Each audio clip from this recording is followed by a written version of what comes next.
Hey, I'm Amy, and this is my summary for the discussion post of exploration of electrical power, energy, and phantom loads forum. So the first one that we looked at was the phantom loads in electricity, and it was like the graph.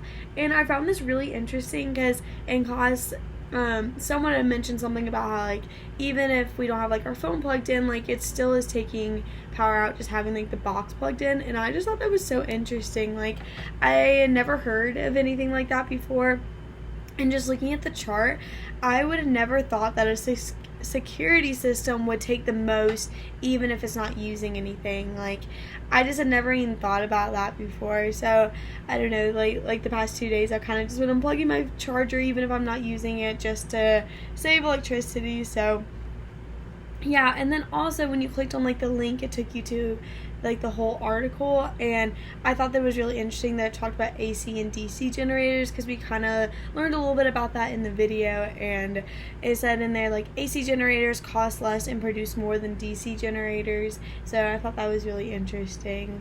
The next article was Starting Smart. I thought the average watt hours per day formula was kind of interesting. I don't really know exactly how to like use it, but I'd be curious to like kind of learn more about that and learn more. And then next, I thought the load analysis was very interesting because I've lived in the dorm for the past 2 years, and this year I'm living in a house, so I've kind of had to learn a little bit more about like our electricity bill and propane bill and like all these other things that I had never really thought of because I never had to pay them before. So it's been really interesting to learn like what all takes electricity and like how much we're spending on that per day, and then also like with propane, like how much we're using of that because we're the ones that have to pay for it, so we're trying to be more like conscious of like what we're using. So I was really interesting looking at this chart and just kind of seeing more about it.